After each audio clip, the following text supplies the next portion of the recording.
Salam əziz abituriyentlər. Bu faktları bilməyiniz çox maraqlıdır. İki qitədə yerləşən ölkələr. Bunlardan birincisi Rusiya. Deyək, Rusiya iki qitədə yerləşən ölkələrdən sayılır. Avropa tərəf və Asiya tərəf. Avropa ilə Asiyanı burada Ural dağları ayırır. Maraqlıdır ki, burada Avropadan Asiyaya işə gedənlər və yaxud da Asiyadan Avropaya işə gələnlər vardır.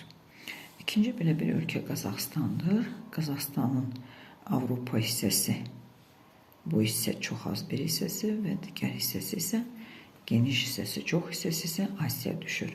Burada da yəni təyyarədən istifadə etmədən, avtomobildən istifadə etmədən Avropadan Asiyaya qonaq getmək olar, çay içmək, qonaq getmək olar. Nəhayət digər ölkələrdən biri də İndoneziyadır. İndoneziyanın çox hissəsi, İndoneziya ümumiyyətlə Asiya ölkəsi hesab olunur, amma onun bir hissəsi Okenya adalarına daxildir. Okenya adalarından olan Yeni Güney adasında yerləşir. Digər ölkələrdən biri də elə Avrasiya materikində yerləşən Türkiyədir.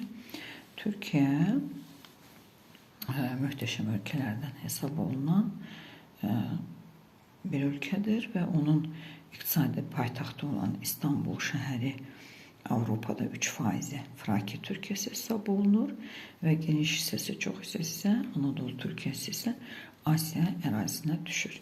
Nəhayət Afrika ölkələrindən biri də Misirdir. Misir də iki qitədə yerləşən ölkələrdən hesab olunur.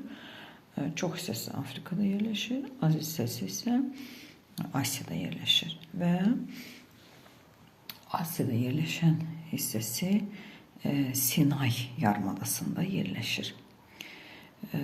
Deməli, iki qitədə yerləşən ölkələr biz hesab saydıq və nəhayət iki materikdə yerləşən ölkələrdən biri yenidən Misiri hesab etmək olar və ikinci ölkə isə Panamanın adını çəkmək olar.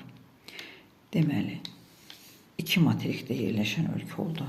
Misir və Panama.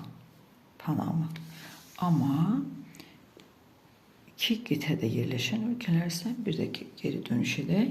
İndoneziya, Rusiya, Türkiyə, Qazaxıstan və Misir.